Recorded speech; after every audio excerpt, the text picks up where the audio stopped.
So after telling you guys what to expect at the career fair, we'll give you the lay of the land from the employer's perspective. I personally got to represent one of the companies I used to work at the career fair, so I actually know kind of what the software looks like on their side. And I also have an expectation. I also know what they're looking for in students. So there's a handful of qualities, things that they look for on the resume. After that, we'll tell you guys, how do you talk to the recruiter? How do you navigate the career fair? What do you talk about? And what do you bring to the table? And like, what are you bringing to those conversations? And then Shubh will give you an overview on how to build your resume, tips and tricks for success there.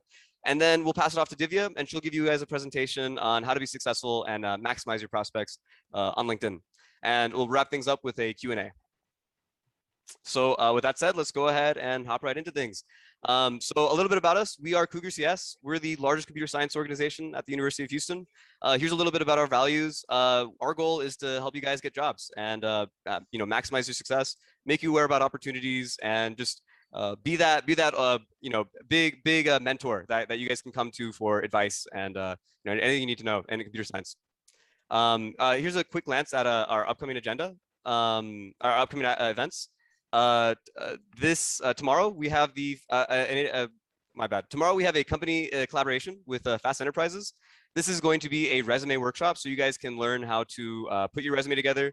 If you guys don't get enough from this event, they are going to give you guys another round too. They'll also be telling you guys about prospects with the company. They're going to be at the career fair. They're looking to hire UH students, so definitely come check them out. It's a good opportunity to work on your resume and speak with the recruiter. On Monday next week, we have the All Stops Career Bootcamp. This is going to be a really awesome event. We'll be giving you guys resume and LinkedIn reviews, as well as giving you guys professional headshots. So you take your advice that you get today and tomorrow at these resume and LinkedIn workshops, put it all together. Come in on Monday, and we'll get your resume looking really great. We'll give you feedback on your resume and LinkedIn's, as well as get you guys' LinkedIn profile pictures and stuff looking great. We have another event by Fast Enterprise next week, as well as the career fair next Wednesday, and then a company event with ExxonMobil on Thursday. And the following week, we have an event with HCSS. So with that out of the way, let's go ahead and get into the content.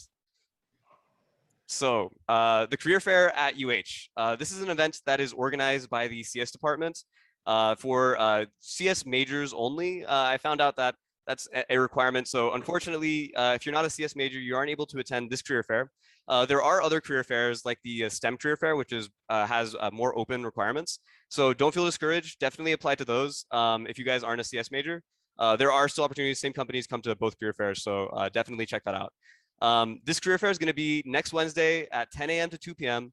It's going to be virtual on Cougar Pathway. And it's going to be using the Simplicity CSM system. We'll hop into what that is in a moment.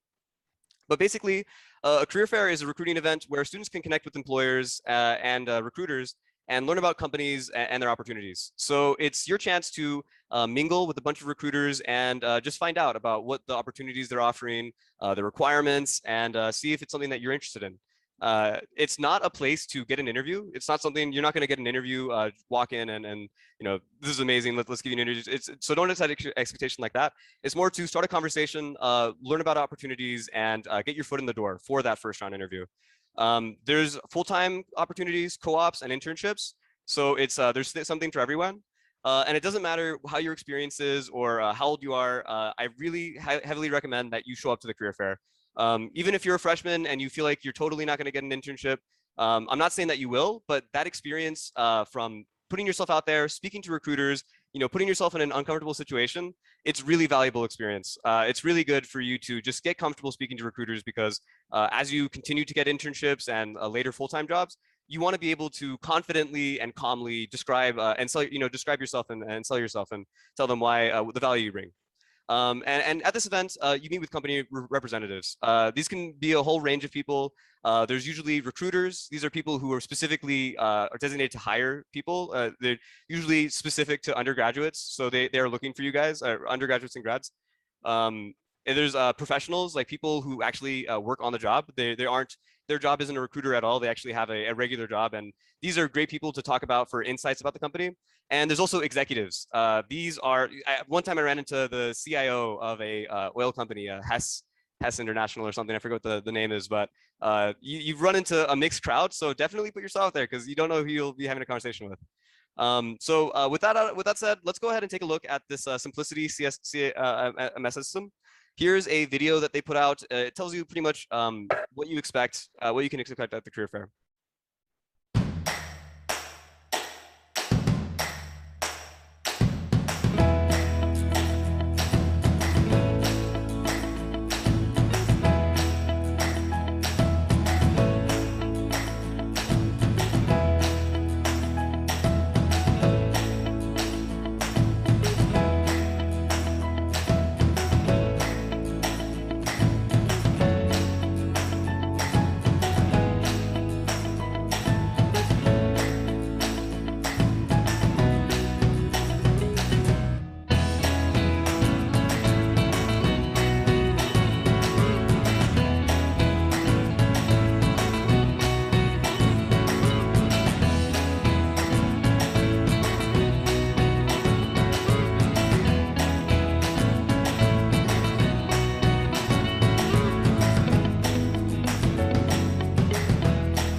All right.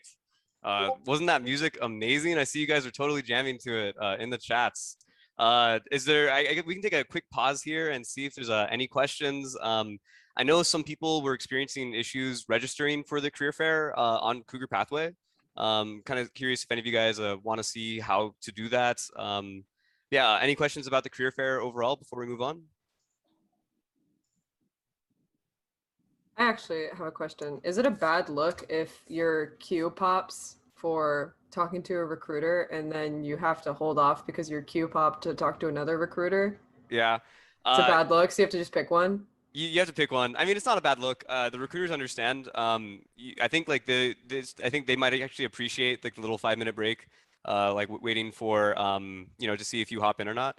It's totally understandable. Collisions like that are going to happen during the event. To be honest, the software doesn't really give you a great notification, in my opinion, that it's your turn. Because I've definitely missed a few alerts when it was my turn in line. So I would recommend, reload the page, keep an eye on it, and stay kind of watching. But yeah, I think situations like that might occur, but I wouldn't worry about it. It doesn't look bad. They won't remember you. I promise you that. They're going through like 50 students in an hour, so yeah, they won't remember. Is it sorry, is it okay to like enter back in the queue after like Yeah. choosing one? Okay. Yeah, you guys will be able to join 3 queues at once, and they will have different wait times. It'll tell you on the screen like what the wait times look like. You can join 3 queues at a time. I recommend, like, if for those of you who are like fast, get there right when it opens and line up for like ExxonMobil, ConocoPhillips, all the big companies, because those are gonna have 2-hour queues immediately. Like, it's gonna be really bad. So definitely hop on there quickly. We got a question from Joseph. He asked, is it possible for freshmen to get internships? Yes, it is very possible for freshmen to get internships. In fact, there are even programs dedicated specifically towards freshmen, sophomore, people with barely any experience. They're designated for these groups. Companies such as Google and Microsoft have opportunities like these. The where you can find out about these, I would research it. Look up, for, freshman, sophomore. I think like for Google is the Google STEP program, I believe it's called. Someone should probably look that up. But definitely check it out. There are a lot of really crazy opportunities for people without much experience. I got a question. Are they going to ask questions about data structures and things of that nature? It's not an interview. You're not going to see. You're not going to get interview questions. You're not going to ask you. Tell me about a teamwork experience or here's a programming question. It's purely a 5 to 8 minute chat. You're just learning about the opportunities, trying to leave a good impression, and getting their contact information so you can follow up with them. Cool. So let me see. Any last calls on questions before we move on? We'll answer that in a moment, and then it's a good way to start a conversation. Okay, I think we can move on. The career fair. Let's talk about it from the employer's perspective. What you see. What the employer. Oh, my bad. Actually, I got ahead of myself. Here is a list of the companies attending the career fair. We got some really cool companies here. Just a few quick shout outs. Tokyo Marine, HCC. I used to work there. Really great people. There's cool opportunities in cloud and IT, so I recommend it. I can definitely recommend that place. But yeah, all these places are great. I don't know, Shubh, I know you worked at LZ Technology over there. Do you have any words? Yeah, LZ Technology is a contractor for NASA. They might not seem like out of the ordinary, but they do contract for NASA. So that's a big company if you guys want to work at NASA. Yeah, you they have get a 3 NASA badge. representatives. Yeah, they have 3 representatives this time around. So there's a lot of people for sure. Yeah, when you work there, you have to get like security clearance, and you get a badge, like a NASA badge. So it's pretty badass. You guys check it out. And they have co-op opportunities in fall. So I know they were reaching out. Credera is another great company, and we have a bunch of oil companies. We have ConocoPhillips. They are our sponsor. Shout out. We're not shilling. They have some really crazy opportunities for interns, like an entire rotational program where you guys get to dip your toes across all of IT. It was really impressive when the recruiter described it to us. We definitely recommend you guys check it out. But anyway, let's not stay here any longer. Let's go ahead and step through this. So the career fair from the employer's perspective. What are employers looking for? It's really simple. Employers are looking for promising students to go and apply for their job offerings, and you guys are looking for good jobs, like stuff that pays well and something that you can get excited about the work. Here's a list of some positive traits that really help your chances. So the first one, some of you guys might have a problem with, but being social, being able to hold a conversation, really the bottom line is if you can avoid being totally awkward during the conversation, you're going to be doing better than like 50% of students. So like that's like the bottom line you guys should aim for. Don't be relaxed. Just take a breath and relax. Ahmed will tell you guys in a moment a bunch of great tips on how to conduct yourself and how to prepare yourself for that conversation. But just remember that you're there to learn about the company. It's not something to be nervous about. It's not something you're not being evaluated for the job. It's, in fact, they're likely to not remember you, but you do want to leave a strong impression, so they might be able to pull your name out of the pool. Another big thing that they're looking for is your resume. When they see your resume, resume is a must. Like bring a resume to the career fair. Bring a resume to the career fair. I don't have anything else to say. Don't forget to bring a resume. When you start the conversation, don't hand off the resume immediately. But when they do have it, they're looking for personal experience. For a lot of you guys who don't have professional experience, they're looking for personal experience, like projects, hackathon attendance, involvement with student organizations. These items show initiative because you're kind of going out of your way and doing it. I know a lot of people like to list academic projects, like things you've done in school. I wouldn't recommend it. I would say maybe list those, like kind of spin them as something that you did out of your own initiative. It just reads better. It shows that you're engaged and you have passionate about the technology outside of school and work. Professional experience, that is really important. If you do have professional experience, definitely list that. Even if it's not like IT or related to the field that you're interested in, if you can show that you have long consecutive work history or you know, that you can hold a job and meet the requirements. That's still something, employers want to know, is this guy going to show up every day? Is this guy, a good employee at the bottom line? And then soft skills. These aren't things that you list on your resume. These are just like the small things in the conversation, the way that you describe your work. If you have a chance to talk about your teamwork experience, things like that. These are demonstrated. You won't say I'm a great speaker. You just speak and hope that they appreciate that about you after the conversation. But with that said, I'm going to pass this off to Ahmed. He's going to tell you the other side of the coin. You did, Ahmed. Ahmed, you're muted. Ahmed, you're muted. Oh, my bad. I had such a strong start as well. Hi guys, my name is Ahmed. I'm the Director of Communications for those of you I haven't met yet. It's really nice to see a lot of familiar faces. Nice to see some cameras on there. But basically, I'm going to be going through the part where how do you actually talk to a recruiter, right? So for my part, I have this bare bone kind of structure that we're going to work through, and then we're going to try to hit each point individually. But something to realize is that a lot of these points overlap, and a lot of them do have tidbits that go here and there.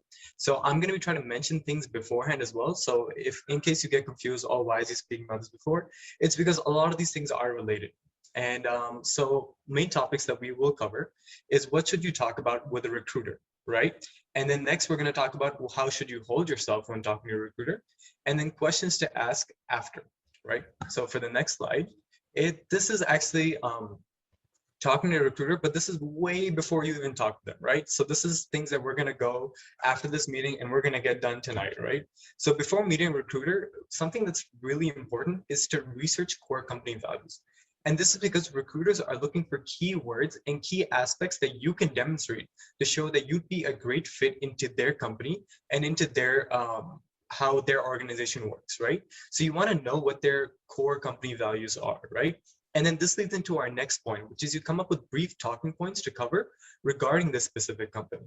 So before you even choose your companies, or before you even come up with these talking points, since we've talked about you're only going to have a queue of 3 companies, it's important to rank them. And it's important before you even go to the career fair that you know which companies you want to get to first, right? So for example, some students, they might really want to go to Tesla, right? Tesla isn't coming to this career fair, but it's an example, right? So let's say you really want to go to Tesla, but they only have data science jobs, right? And you're a front-end developer. Then even though you really like that company, maybe it's not the best fit for you to put that first within your queue, right? So things like this there's a lot of planning to be done before you even go to the career fair. So you got to make sure what jobs are available, what companies are going to be there, and if I'm even eligible to apply, or if I even want to apply to that job, right? So these are some important things that you're going to want to know that demonstrate to the employer that when you're speaking with them, that you actually know what you're talking about, that you're not just here, that you didn't just get up, that you're actually did your research, that you're very passionate and you're very interested about this company. So this is also a great time to start thinking of engaging questions to ask a recruiter, right?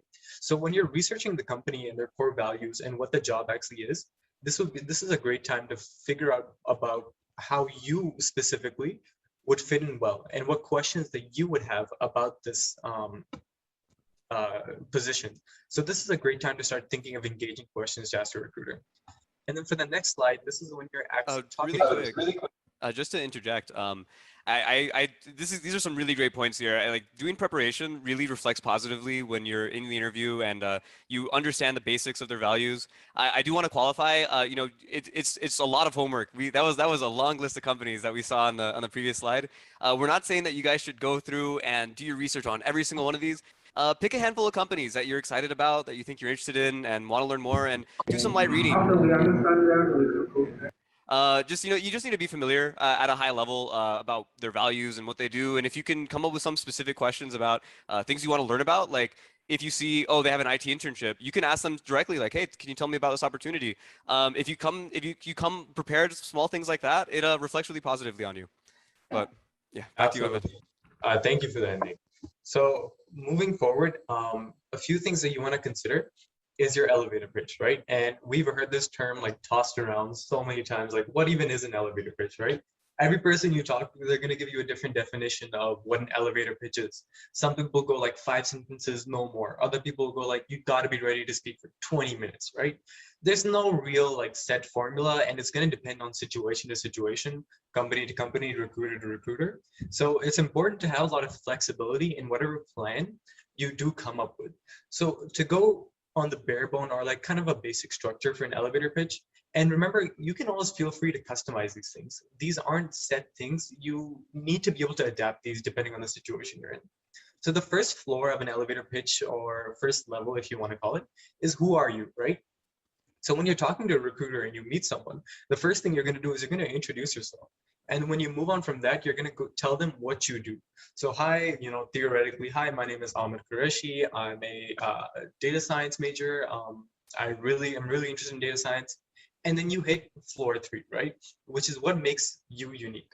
So then this is where you talk about certain aspects or certain qualities that you have that you think are really beneficial and really appeal to the person who's recruiting for this specific job. So for example, if I have experience in backend development and data science, when I'm speaking to a data science recruiter, I'm going to mention those projects more often. Versus when I'm speaking to a developer, I'm going to be talking to them about, hey, I built this app, I built this Android thing, and this is what I did in this language, and blah, blah, blah, right? So you really want to have where our bullet points come in. It's a central theme and a roadmap where you want to show that you have a concise plan and you're approaching your recruiter with this plan, right? So one thing, a roadmap for me is I really like to envision my resume in my head, and I like to work through the most important points first. So let's say I'm talking to someone, I'm gonna go like, okay, this is something, a project I've done, and then I can build off of it like this, right? Which leads off to level 4 or floor 4, right? Which is how did you do it and who does it affect? So you don't only want to state like, hey, I did all this and it was great, but you really want to go expand upon that and let them know what you did and how it positively impacted whatever company or whatever event or whatever thing that you were at, right? Because you want to show that not only did you have a long-lasting impression and impact, but you also benefited the place that you were at, right? So this is your elevator, or kind of a bare bones structure for an elevator pitch. One thing important to remember is that you have to be able to shuffle these things around. You have to be able, don't like tell someone what you've done before you introduce yourself, but at the same time, it's like you don't want to keep like super strict guidelines, like this is exactly how I want to do it, right? And be sure that you're ready to answer questions. So if I mention that I can make a model in, a neural network model, and someone asks me, oh, okay, what parameters do you use? Or, oh, how do you set that up? What language, what packages? I need to know those things like off the top of my head, right? Because it shows that I'm invested in what I do and that I have practical working knowledge in it. So this is a great time where you also, well, this is where I hesitate a little bit. You want to practice answering questions, and you definitely want to have a rough idea of what you're going to talk about. But something I've been saying over and over again is that you don't want to memorize your exact answers. And the reason for that is because if the recruiter or anyone you're speaking to changes up their question just by one word, it's going to throw you off your game. Because you're going to go like, okay, I had this entire beautifully presented, beautifully crafted question that I was going to tell this recruiter, and now he's asking me something slightly different. And I can't modify that in time, right? So whenever you're practicing these questions, you don't want to have your entire thing laid down. You don't want to have a script you're reading off of, even if it's in your mind. You want to make sure that you have a loose but practical plan that helps you get across your main points and your best selling points, but be ready to, sometimes include more things about one thing. Sometimes it's best not even to include some things, It really depends on the situation. So you have to be flexible when speaking to recruiters. And that transitions nicely into our next part, which is actually talking to a recruiter, right? So for the next slide, it's we're going to talk about how do you act, right? So some of the key points that I would say, it's confidence, it's being relaxed, and speaking in an appropriate tone and pace. So confidence is a funny thing. It's like a self-feeding positive feedback loop. The more confident you think you are, the more confident you're going to act. And the more confident you act, the more confident you're going to feel. And it keeps on building on top of each other like this until you genuinely feel like you've got this and you're confident, right? One thing to realize is that you're just speaking to a person. You're not speaking to, oh my God, all of Tesla. It's not Elon Musk up there. It's not Jeff Bezos. Like, these are just real people trying to recruit people. They're trying to do their job well, right? So once you realize that, oh my God, like, everything I am doesn't just stake myself on this. It really helps to keep yourself relaxed and confident. And the next thing is you really want to speak in an appropriate tone and pace. So for example, let's say I'm finally meeting my dream recruiter for my dream company, and I just want to get all that I have done out there, right? So even if I build like an entire coliseum full worth of programs and like gadgets and super neat IoT devices, if I just rush that out there and I'm speaking like, hi, my name is Ahmed Qureshi, I did this, and then I did this, and then I built that, and I did this, they're gonna lose interest really, really fast. So you want to make sure that you're measuring what you say and that you're saying it in a calm, relaxed, and confident pace, right? So then this transitions into what to wear, right? You really don't want to underdress for a career fair. If it's in person, the absolute minimum is business professional. You want to show up like that. And in online, it's a little bit more relaxed for business casual. But we've all seen those funny videos where some guy gets up and he has like this amazing like shirt on with a tie, and he's not wearing pants. Just make sure you're not like doing something interesting like that. I don't think your recruiter would really appreciate that. So moving on to our final section for this part, it's for the next slide, it's about questions, right? So I've mentioned questions beforehand, and should you even ask questions at the end? And I think this depends. If you have a genuine question that you want to know more about, you should definitely ask it. It shows engagement. It shows that you weren't just speaking, that you were actually listening. It shows that you're interested in the conversation, in the company, in the job that you're interested in. So you should ask questions that are geared specifically towards those. If you have like a bunch of like common questions just to ask recruiters, they've been doing this for like years, day in, day out. You're like 200 students they're seeing today. They'll know, they can tell when you're just asking a question for the sake of asking. So if you don't have a genuine question, maybe it's not the best idea to force yourself to ask them, right? But at the same time, if you have a question, don't feel nervous, don't feel shy to reach out and go like, hey, I was really curious about this. I remember I once had an interview with Halliburton, and we were talking about microservices. And at that time, I was like very curious, and I was like, okay, so how does a microservice architecture interact with this? And she's like, you're the first person that's asked that today. And we got into like a really long conversation about that and just discussing like different aspects of it. And she was like, honestly, like teaching me in like an interview. So that was super like interesting. But at the same time, I wouldn't have asked that if I wasn't genuinely passionate about it. So make sure that when you do approach a recruiter, you do have a plan in mind, but it's not something you're completely fixed on. Make sure that you have a nice and approachable demeanor where you're confident, you're well-paced, and you're relaxed. And at the end of the day, make sure that you're actually enjoying it, that you're actually gaining something out of this, that even if you don't get an internship, even if you don't get your job, as Nick was saying, at the end of the day, it's still a learning experience. Talking to recruiters in of itself, it's a great way to gain exposure. It's a great way to learn more about yourself even, that, hey, this is something I could improve on. Hey, this is something that I can maybe build upon more next time. So even if you are a freshman, like we definitely encourage you to go out to these, just because that experience in of itself, it's super, super right. And talking about experience, this transitions really nicely into. Hey, I just have a couple questions. Sorry, I couldn't type it in. For some reason, go the ahead. chat's disabled. All right. The first one is like, how do you different, like, is there something called being like overly confident? So it's like, I don't like, how do you not? Do you have any tips for coming off that's not too confident or like pretentious and talking about yourself? And two, is it okay to talk about stuff off your resumes? Like I'm in organizations like CB3, which is all about cool spirit. Is it okay to talk about those kind of things? Would it be, or is it unprofessional? No, absolutely. You want to make sure that since you have limited time and you're speaking to a recruiter, you really want to try to hit on the most significant and the most important things when speaking to them.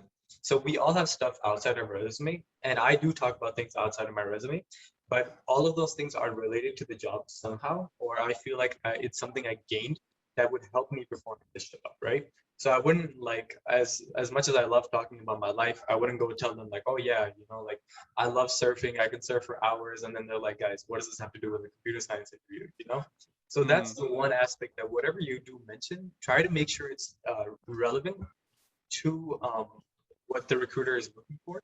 Because if not, it's way better to speak about something that's on your resume and does directly apply but feel free always, like there are a bunch of, your resume is only a page long. You're not able to fit everything on it. So I always try to move between different things, different projects I've done. Maybe I can just mention them off the top of my head and go, yeah, I've done this and this, and then speak about it a little bit. And for confidence, a really good tip is that if you're worried about being overconfident, you're not overconfident. Because anyone who's like at that stage, they think, oh no, you know, I got a confidence to spare. I can keep on going higher, but I'm trying to limit it. Like if you're worried about it, like, you know, you're good to go. Don't stress about it. You're probably somewhere in like a nice, comfortable middle. Yeah, for sure. I'm looking through, where is this? So we got a question. Where's this event? Where's this going to be recorded? Or my bad. Where's the recording going to get posted? We're going to put it on our YouTube. It's going to be available for members only, but at the end of the semester, we do release all of our recordings and make it public. But yeah, members only get access to the same semester recordings. Kind of going through these. Will the slideshow be available for download? Yes, we are sending out a goodie bag. I can drop the link again in the chat. But this has a bunch of resources for you guys to yeah, take advantage of, all put together. Are there any other questions we can answer about how to talk to a recruiter, how to do well in the kind of in the interview or in that brief conversation? Regarding the doing research on the company and doing homework, when I applied for the event about a week ago, I saw for like a good amount of the companies, they didn't have the job listings that they were going to be there for. As we approach and get closer next Wednesday, will they start releasing or, you know, giving information on what they're looking for? 100%. So they do give like a brief description of things that they're looking for, or like traits like language or maybe like experience in a certain field. But they give you enough information, and often they'll link to like their own website that has more about the job. So you're able to explore like their own resources and to see like, how could I better understand this? I think they are required to like pre-release these jobs before like a certain 1 or 2 days before the career fair. So they definitely do have them out there. Yeah, yeah. On what Ahmed said, like most companies come with like a little information sheet. Either they put it up beforehand or they give it to you right when the conversation starts. But yeah, they have they usually give a sheet of information that like says the jobs that they're hiring and like a little bit about them. You can usually find that for most companies, I would say. Check the links like in the description for the company. I'm not sure yeah, where they post it. I can't say, yeah, I can't guarantee that all companies will post information. They will likely post more as we get closer to the event, but I can't tell you for sure. Yeah, for sure. Someone asked, is speaking multiple languages something worth mentioning? Yes, especially if you speak 3 to 4 languages. That's insane. Even if you speak 1 language, you should list it. Like 1 additional language, you should list it. Like that's definitely something you can something to value. Cool. Let me step through. Yeah, okay. I think if that's all for questions, let's go ahead and hop into the resume building section. Hey, one last thing. Is there anything I should not ask them about, or like other than the obvious things, right? Like other than personal life questions, is there something like asking this question would be too redundant, try to stay away from it, or something that's too obvious, maybe I should stay away from it? I think if it has to do with the job, safest bet is that you should ask that, because you also, one thing you want to keep in mind is that they're not just like, they're also looking to hire people, but you're also looking for like a job, you know, like if you get what I'm saying, like it's not like you're just throwing yourself out there and like anybody taking, you know, you also want to be kind of picky of where you apply and like who you're looking for. So asking detailed questions about the job, that could be very beneficial to you. Maybe you'll find out, hey, this is something I really want to work on. Or maybe this you'll find out like, wow, I'm super interested into this and this is something I want to know. Obviously, like you said, if you're not like, oh, so, you know, how are your kids doing? And like, you know, like specific details about their life. Like that's super concerning, red flag right there. Like probably like they're never gonna speak to you again. But as long as it's nothing super out there, then you're good to go. Yeah. Well, one from the chat talking about company controversy. Yeah, definitely best to err on the side of caution. I would be careful not to say anything that would disrespect the company, or say something like, "Oh, Microsoft, you know, Google, you know, is way better," or something. Yeah, absolutely. Yeah, make sure you don't like disrespect the company or anything. Yeah, these are some great ones in the question. But let's go ahead and hop into. Oh, actually, no, we have a question. I have a question. Sorry, let me get right back to you, UD. I have a question. Well, 1 second. This is a question that keeps slipping from Jose. What about people who don't have any projects or hackathon experience? just someone who attended CS, just a CS student who attended all the classes. So first thing I would say is I would still absolutely go to the career fair.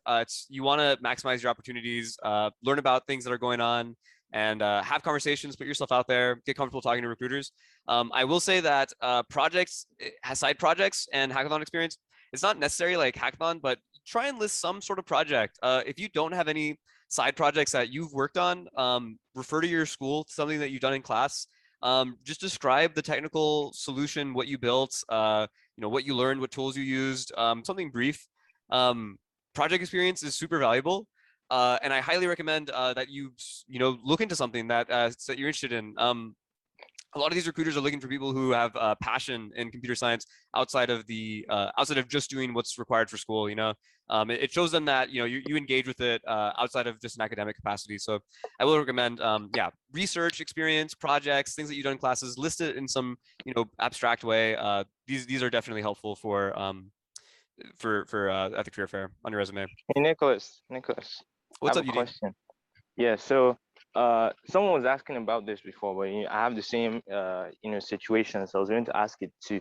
What if you don't have like these hackathon or like organization experiences like on your personal experience? So what do you now talk about? Maybe you have side projects like me, but then the other person I was asking, he didn't have side projects. So in terms of these organizations and hackathon stuff, people that have been absent their whole life, what do we talk about?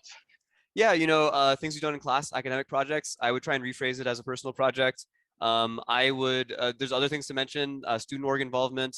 Even if you aren't involved as a volunteer or contributor, I mean, being a member of CougarCS, participating in events like these and the technical workshops we do, those are things you can list. It shows that you engage with the content outside of outside of the capacity of school. These are the things that to mention.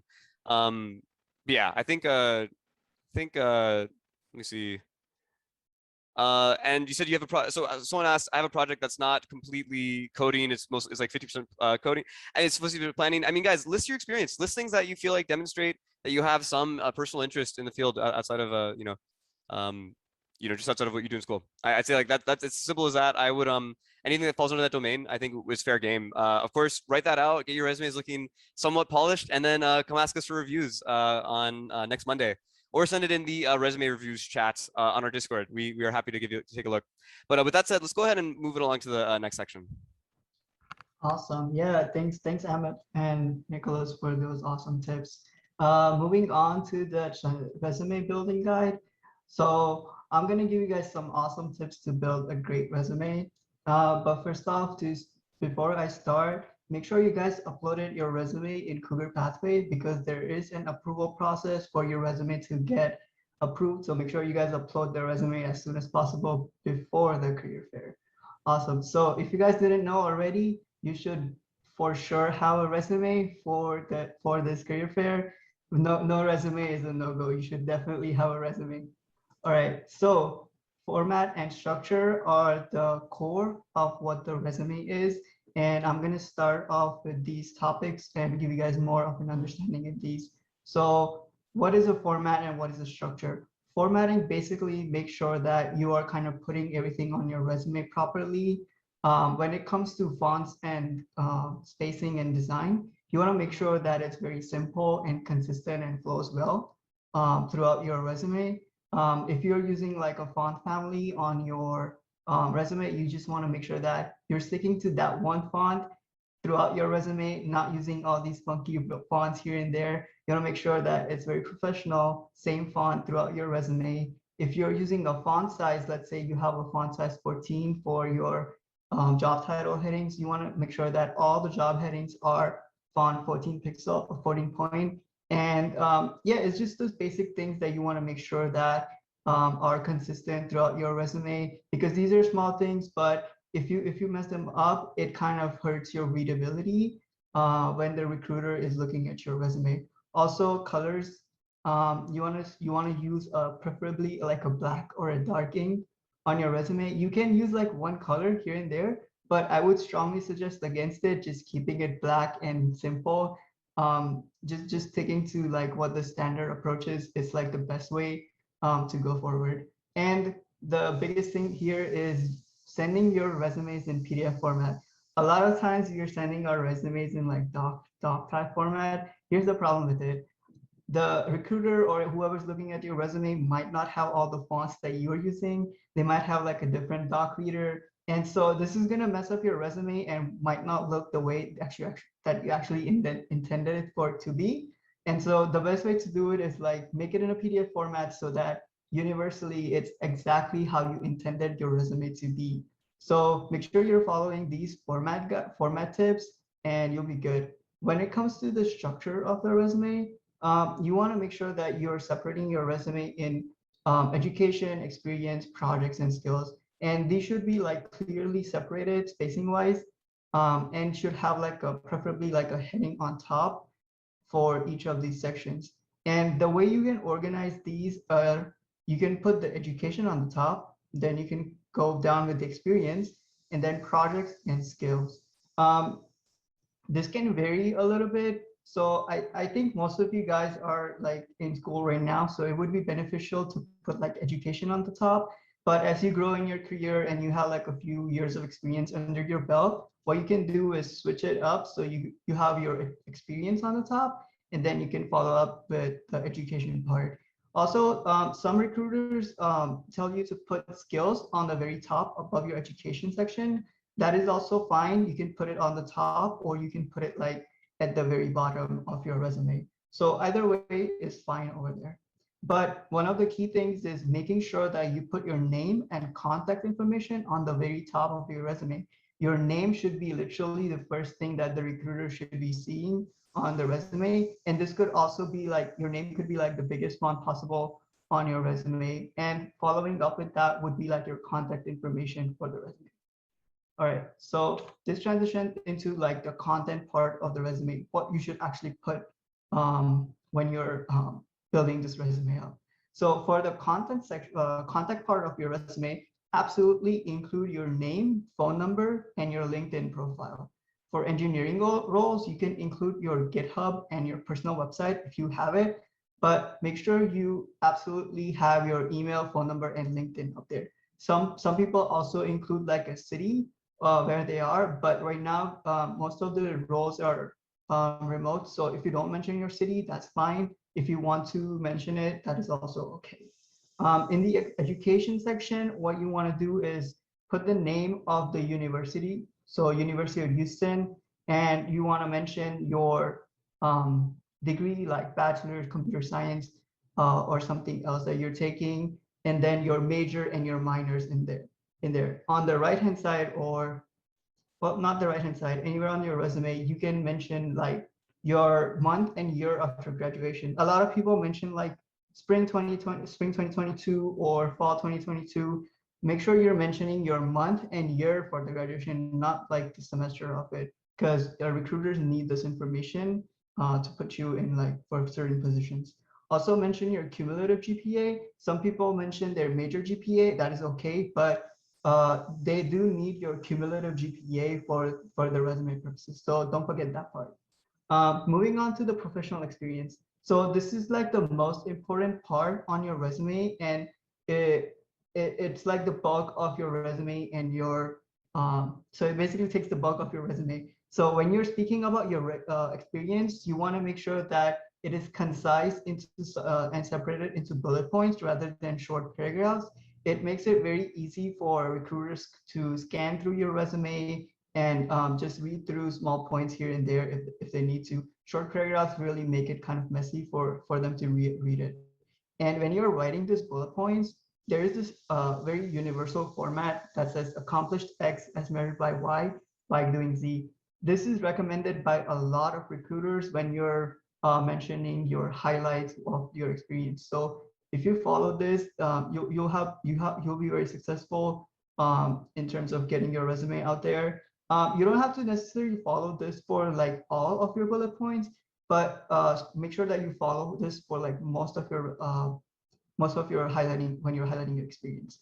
And as you can see, the first word starts with accomplished. So you're always starting your bullet points with like action words, something like accomplished, achieved.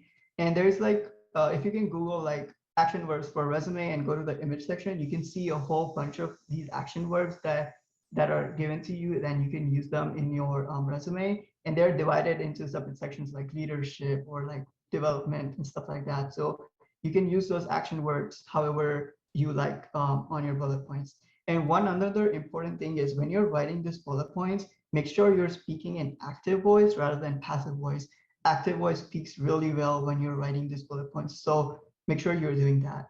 Personal experience is the next section on the resume. So this is the section where you can mention all the clubs that you were part of, all the personal projects you've been, any hackathons or certificates or like any awards that you have won in the past. This is the correct section for you to mention it. This can take the same structure as your professional experience, and so it would basically look similar to the professional experience, but it's better to just separate them out. So one for professional experience and other for personal experience part. So this is like an example resume that we picked out here. This, as you can see, like this is very basic, like black and white standard. And this is actually a good thing. You don't want to go fancy with your resume. Don't put funky stuff here and there. Keeping it simple is like a good thing to do. Don't feel bad about it. You can also use freely available templates so that you don't have to worry about structuring some things wrong when you're doing on your own. I know it's very hard to kind of do those tables in Word document. That's a very big hassle. If you use pre-built templates, you don't have to worry about that. So as you can see, like the first thing for sure is your first name, last name. Absolutely, that should be the top thing.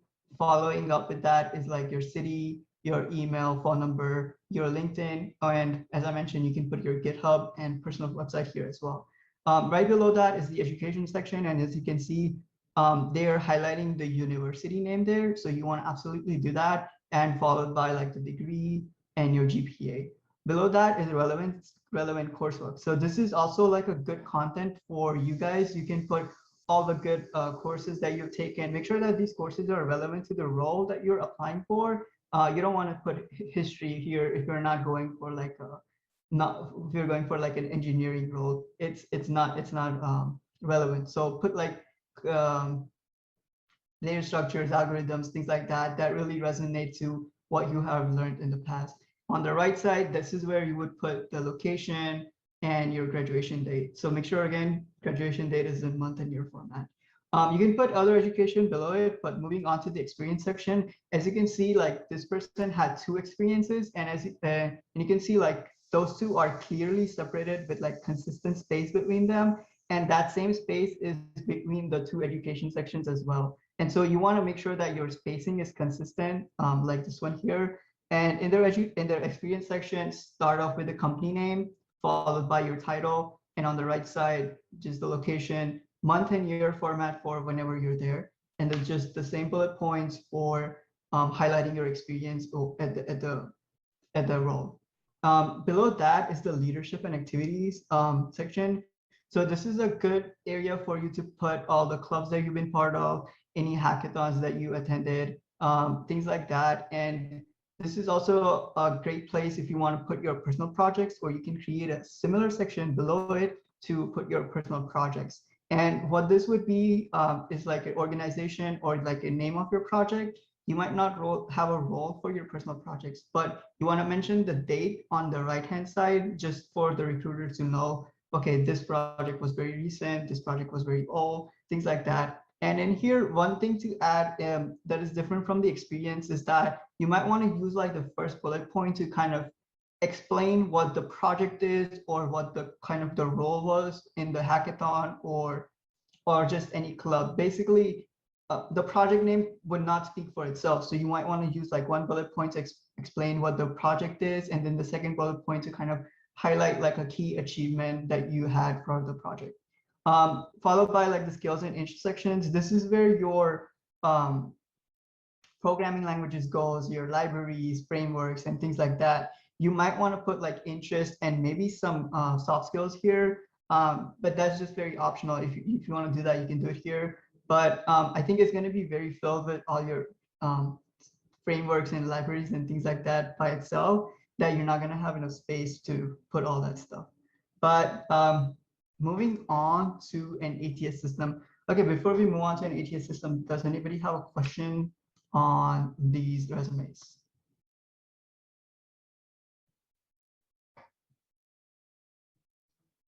Nope. I see Awesome. questions All in the chat. Guys, speak up. Don't be afraid to unmute yourselves. I'll pause for a second. Anyone want to unmute themselves, ask questions as I read through the chat? I got one question, if that's all right with you guys. What's up, man? So for the laboratory, let's say I wanted to apply for Phillips or Kanoko, and I say I have chemistry experience. Would that be all right, or should I only include laboratory experience for computer science? If it's relevant to your role, like if the company that you're applying to and you think that you're going to be working in a department that is going to be relevant to your experience, then definitely yes, go ahead and mention it. Just to answer a question in the chat, someone asked if we could give some example bullet points for CougarCS member.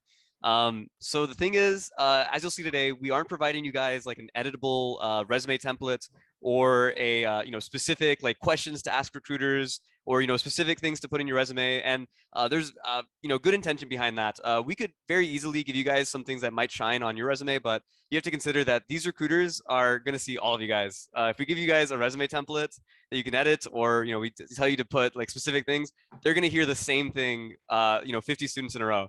So you guys have to figure these things out for yourselves. We can give you guys advice. We can give you guys guidelines, but we can't tell you guys specific things, specific content. Another question, what about a web portfolio? Do we show them the website, or do we just tell them in a resume? So web portfolios, those are one of the best things you can have on your resume as if you're looking at software development roles. GitHub and a personal website portfolio, those look really fantastic. You would want to put that at the very top of your resume. If you look on the screen, you can see in that section with the LinkedIn and your email, your personal website would go right up there with your LinkedIn and GitHub. It's super valuable to have a web portfolio. I've had one since I got my first internship. It's what's so nice about it is when you're in a conversation with a recruiter, especially in a virtual career fair, send the link to your website in the chat. Say like, yeah, check this out. If you have your projects listed on there, what I like to do is I send them the link to my website. I take them to a specific instance in the project section, and then in real time they can click through photos of something I've done and see a description while I describe it to them, and it gives them a much more much more real sense of what the work actually what is the work that I've actually done. So I definitely recommend a website portfolio. If you guys don't have the technical skills to whip one out, there's templates, there's depending on your level of technical skill, there's WordPress, or there's React and like website templates, frameworks that make it really easy for you. So just look into it. It's a worthwhile investment. Yeah, and before you jump into the career fair, make sure that all of the links that you listed on your resume are actually like alive and working. But because that's a very bad impression if the link you listed is not working. Yeah. One more question in the chat about the GPAs. So yes, if you transferred or if you're like a freshman, don't have a GPA, don't need to mention it. If your GPA is below like 3.5, I know that's like a big thing for recruiters, don't mention it at all. It's fine. They might ask you, but you don't want to put it out there for them to just criticize you right off the bat. Excuse me. Yes, go ahead. So what if you just transferred from another school and this is your first semester at UH? You don't have a GPA. Right. So exactly, you don't have a GPA. You don't have to list it. I would list the school you're transferring from if you'd like to. Maybe listing your GPA from there is useful. If you're not proud of it, you don't have to list it. But yeah, you don't have listing a GPA is not a requirement. It doesn't look bad. It doesn't look bad on its own. But yeah, like Shubh said, if you have a really bad GPA, just don't put it out there. Let them ask if they want, if they care. But most places they don't have a GPA requirements that I've seen. Like most places that I've seen, and they also don't like ask for a transcript. They don't ask for a transcript. Like when you there's some companies that do. And I'm not saying don't lie on your resume, but don't worry about your GPA when you're applying around. It's only put it out there if it's something you want to help you. Okay, I think we can take one more question, and then let's go ahead and move into the next section. I have a question. What's up, Rodrigo? So if say like I've made a couple websites, I'm not hosting any of them. Would it be better to just host them for like an interview, or is it just okay to have it on your GitHub repo like there? If you can make it like physical and they can touch it with their hands, dude, like that that's it looks really good. It looks really good, especially if you can link it on your resume. I mean, you're gonna be in a virtual call, so you could totally send it in the chat, the links. If it's something that it's physical and they can be hands-on with, it speaks a lot better than it does just as a repo on GitHub. So if there's ways to freely deploy like static websites on GitHub. I mean, there's a lot of ways to do this for free. This is not what this workshop's about, but so we can't get too deep into it. But definitely do your research. There's like GitHub. I think in the chat someone said GitHub. Yeah, I know on there you can do it. There's cheap posting in different places. You just have to Google it. Look Yeah, into it. if you cannot host it and there's a question during the event, you might just be able to pull it up locally, share your screen, show it to the recruiter. Yeah. If that's like your only option, then you can do that. Otherwise, it's like really recommended that you can get it like up and so that anybody like at any time can look at your projects. See, thank you. Definitely helps a lot. Something that recruiters can be hands-on about is amazing. Awesome. Okay, so let's So go I ahead guess and we can, go ahead, Drew. yeah. So we can move on to the next section called ATS systems. So all the tips I shared right now were like very specific for you to jumping into this career fair. This next tip is more of like a general tip, not specific to the career fair, but mostly when you're applying to jobs and yeah, basically whenever you're applying to jobs at different companies. So one of the things is that is ATS system. So what is an ATS system? It's an application tracking system. Whenever you apply to like a big company, they get like 10,000 applications like every day. And I'm not going to expect my recruiter to just go and look at all these resumes. So ATS system is kind of like a gatekeeper that scans your resumes and kind of checks if it's a good resume for the recruiter to actually look at. What do these systems look at? These systems basically look at your experience, education, and skills, and they try to match these with the job requirements that were actually posted for you in the description of the job.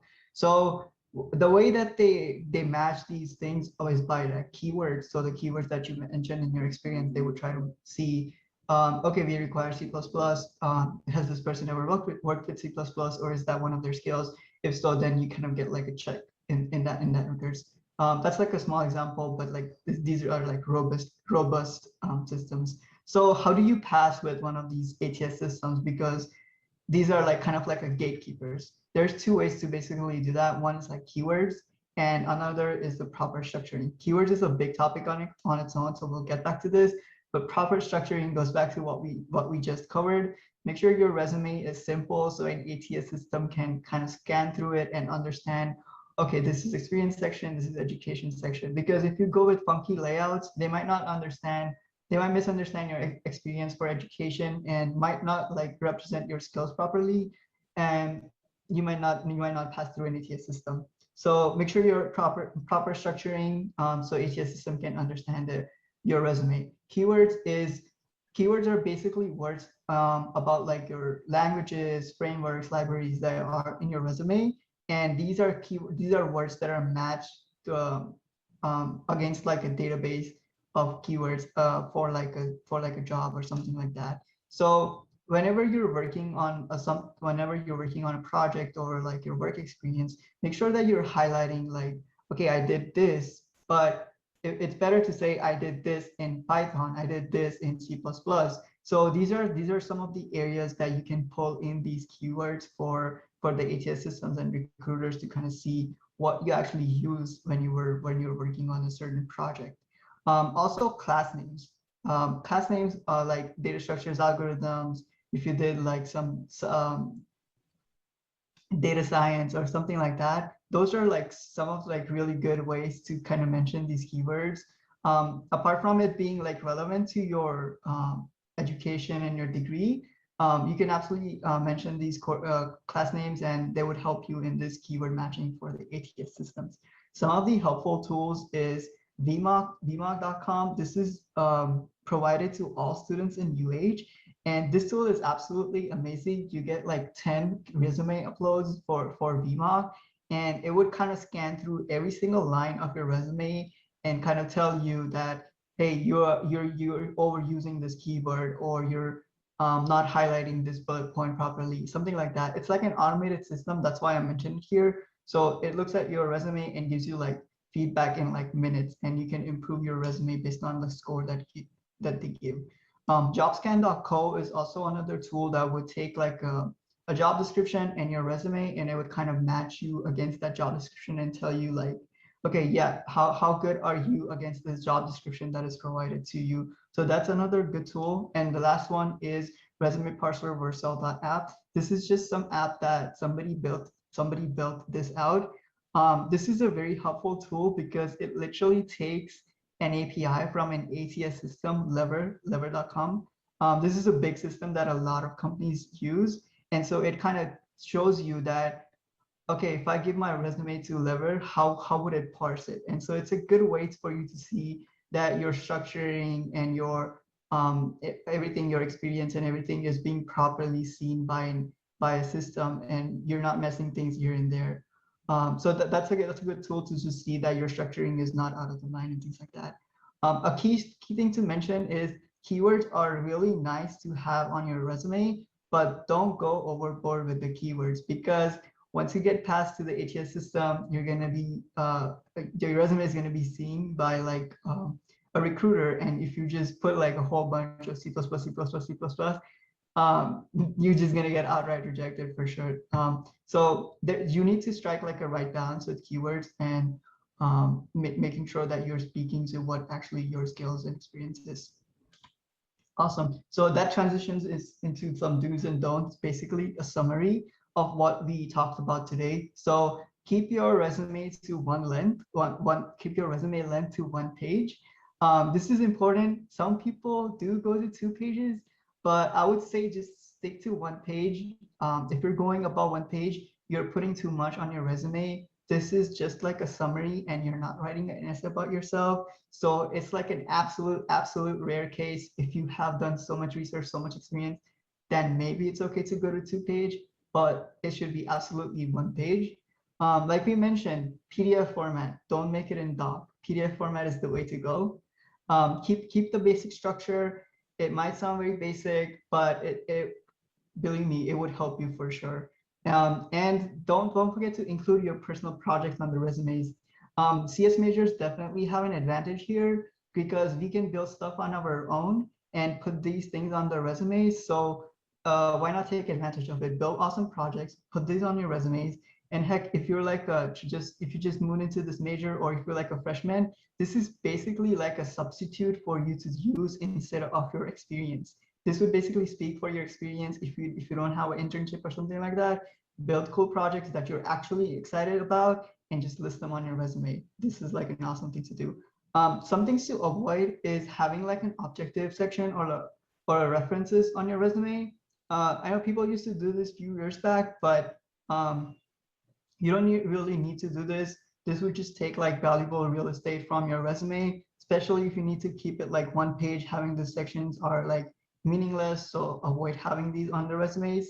Also, colors and a picture. No need for your picture on the resume.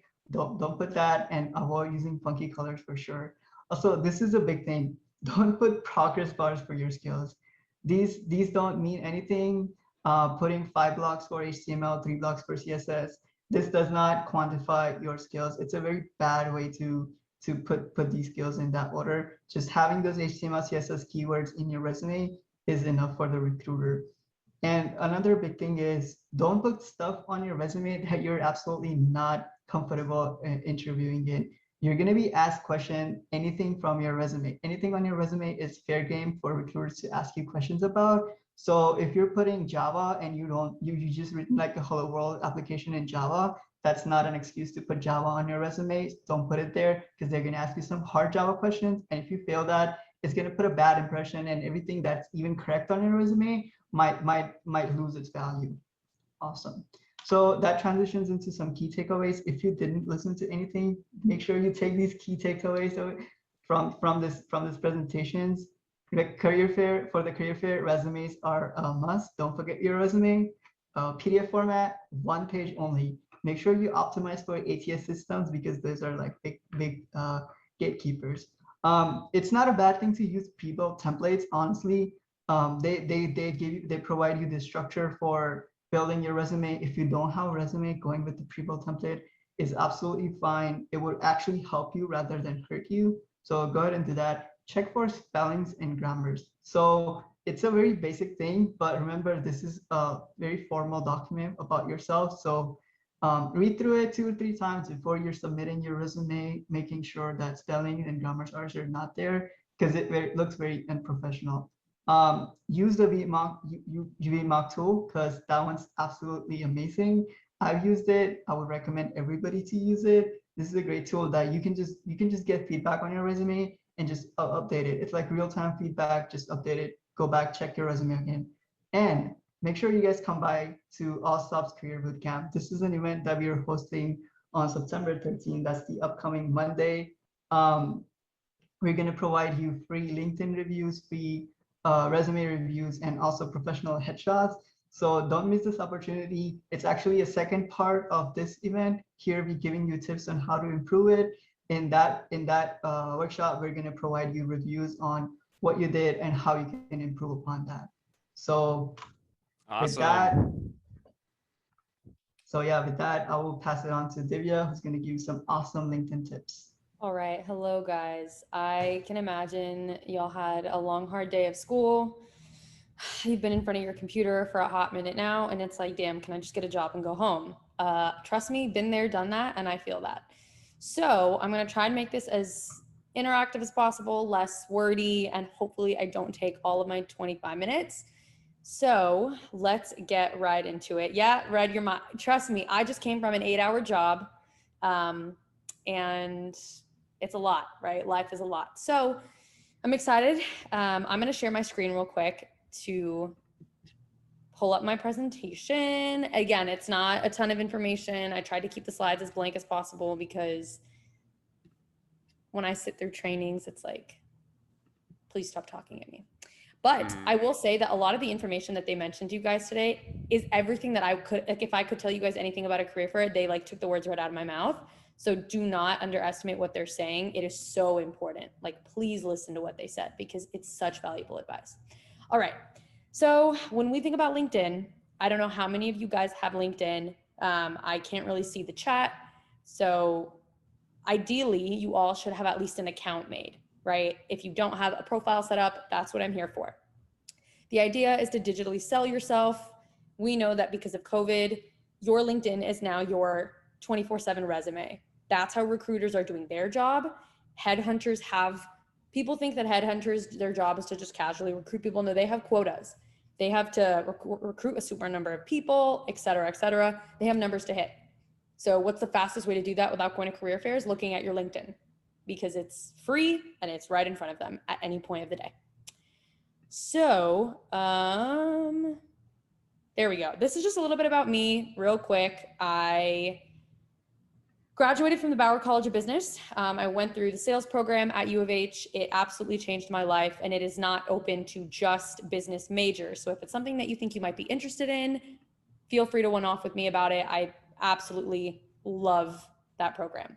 I've had a lot of experience being a coach, being a mentor, looking at how to digitally sell yourself, how to digitally sell real products in real time, carrying a real quota, how to sell, which is what I do today. I started my full-time with Dell in February as an associate inside sales rep, got promoted in 6 months to become an actual account rep. So now I handle 2 territories where I cover Illinois, Nebraska, Kansas, and Missouri, or a part of them anyway. But I think out of all of my accolades, the most important thing to remember is that I have been rejected before from dream companies, I might add. I still experience failure, but it's probably one of the greatest teachers. So don't let anything that happens to you throughout this next school year discourage you if it's not what you wanted. All right. So what I want to cover today real quick, we're going to go through the basics of building a LinkedIn profile. I could go into specifics because I'm so experienced with the platform, but I want to start with the basics. And if you guys have any extra questions on top of that, reach out to me separately and I can help coach you there. Looking at how to leverage social media, with that being LinkedIn, to expand your network, I would say I have networked with people that I didn't even think would ever talk to me through LinkedIn. So the tool is extremely powerful if you use it correctly. And then ideally, I want to leave some time for you guys to ask me questions. So this isn't anything that I actually haven't already hit on before. What does it mean to digitally sell yourself? A lot of people think that it's like Like you go on LinkedIn, you build a profile. It's kind of like Facebook. It's like, okay, I'm out here. But it's so powerful. You can meet people you never thought you'd meet before. I just think there's so much power in networking. And in an age where you can't really go out to networking events, for those of you who may not feel comfortable because of COVID, for those of you who may not have transportation, like this is how you can meet super cool people. I've met people who run their own businesses, former NFL players, like you name it. I've been connected to really insane people through this platform. So I promise you, it's amazing. All right, so let's start with the LinkedIn basics. I would say point blank period, just have your entire profile filled out. If there's parts of your profile that you're like, I don't really have information for this, okay, that's fine. Then leave it blank. But if you have something to put, I would fill it in, and I want to walk you guys through two big examples. So let's start with this example, which is my LinkedIn profile, okay? I will walk through the details and the colors and the exciting stuff about my profile later. Right now, I just want to point out all the things that I have filled out, that being a profile picture, a cover photo. I have a description of my job. I made it a little fancy for myself. You can fill this section out if you want with hashtags, but honestly, I wouldn't even stress about that right now. Stick to the basics, okay? If you have a website, put it here. I made a website for my sales class when I was in the sales program. I just left it up there. It's not super updated, but there's still really good information that's not on my resume that's on this website, and that's why I've kept it here, okay? Here's my activity. You can tell that I'm constantly interacting with people on the platform.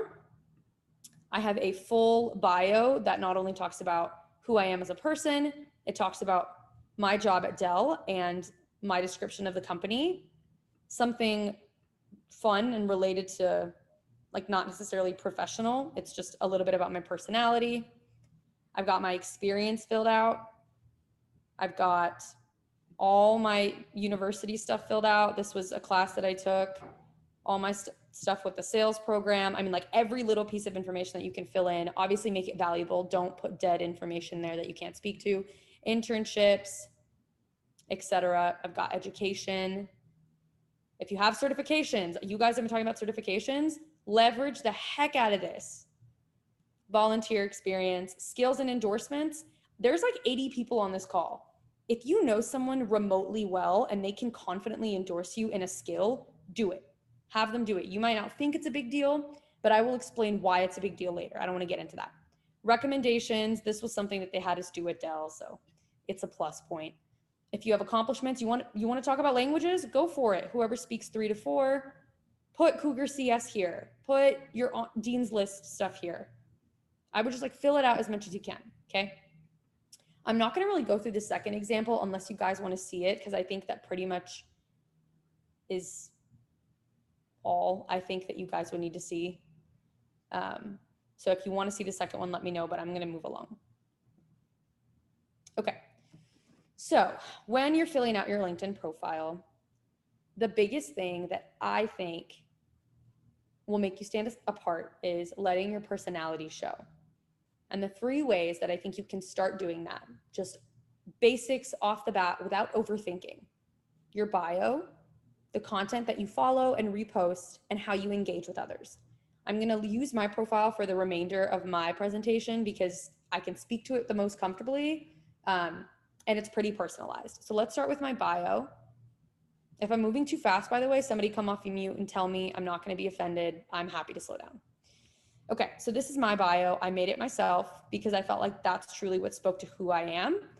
I'm just going to read it out loud. If you read better by reading in your head, mute me and read it yourself, okay? So I am a trailblazer, passionate about taking on new challenges. My greatest strength is my emotional intelligence and ability to bring groups of people together by observing behaviors, understanding emotions and thought processes, and demonstrating the ability to make others feel heard. My story is orchestrated on a series of major decisions that have led me to fall back on my heart and passion each time. The saying goes, high risk, high reward.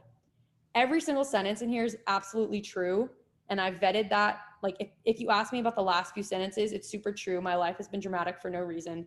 But it adds flavor, right? Like I'm being completely honest in my bio.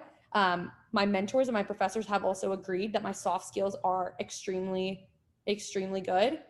And so I talked about that here.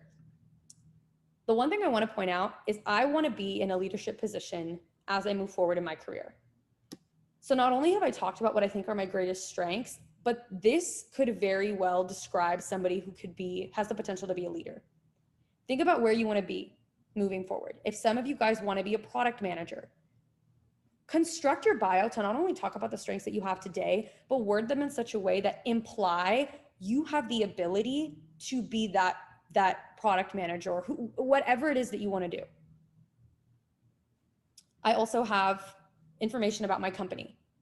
So Dell EMC is the #1 market leader in technology that's driving digital transformation today. On a global scale, we specialize in storage, backup, and hyper-converged infrastructure for mid-range and enterprise customers across all verticals.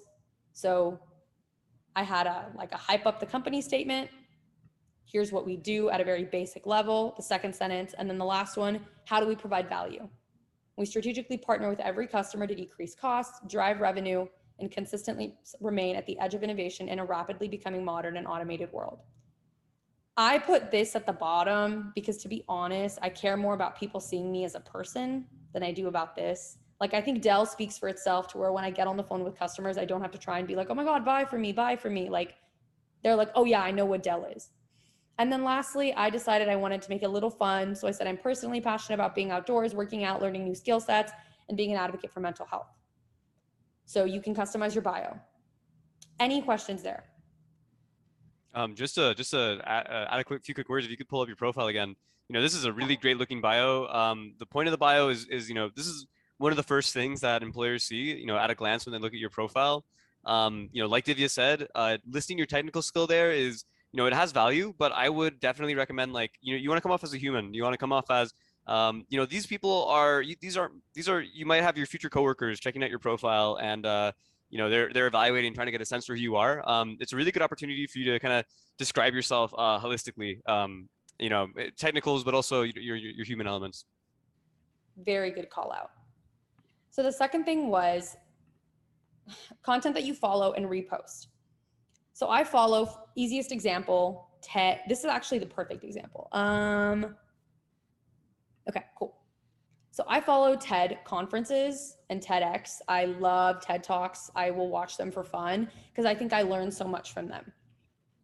So being able to follow that content not only helps you educate yourself, but it gives you an opportunity to repost content. And that is beneficial in two ways.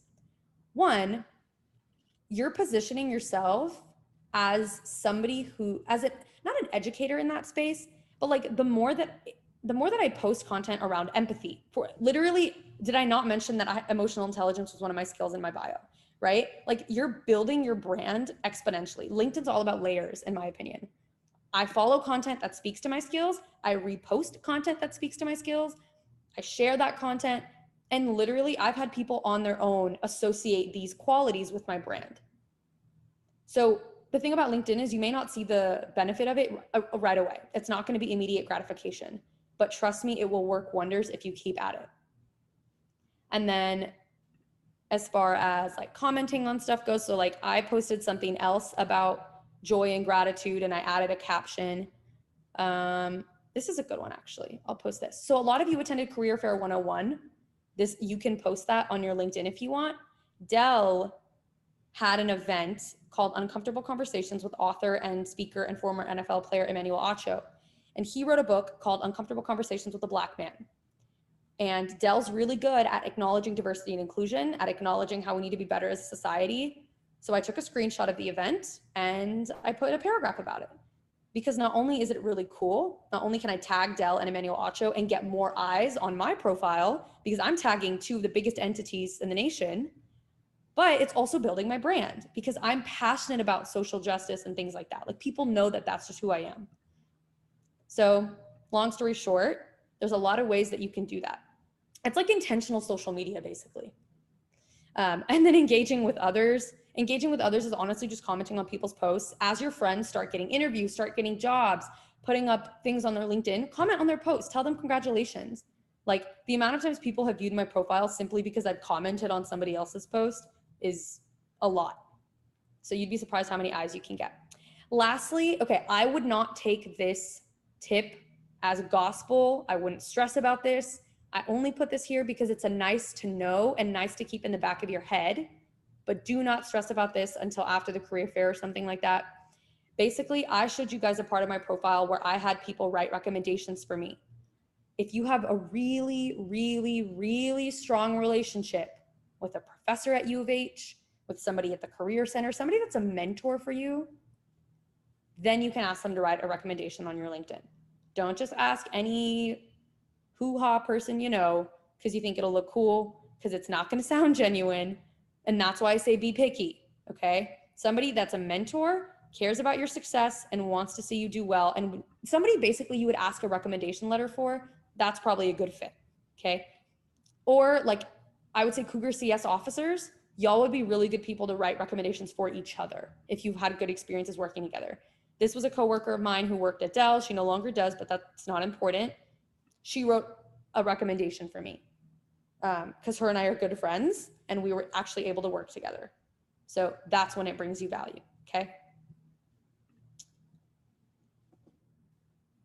And then lastly, describe your experiences if you can.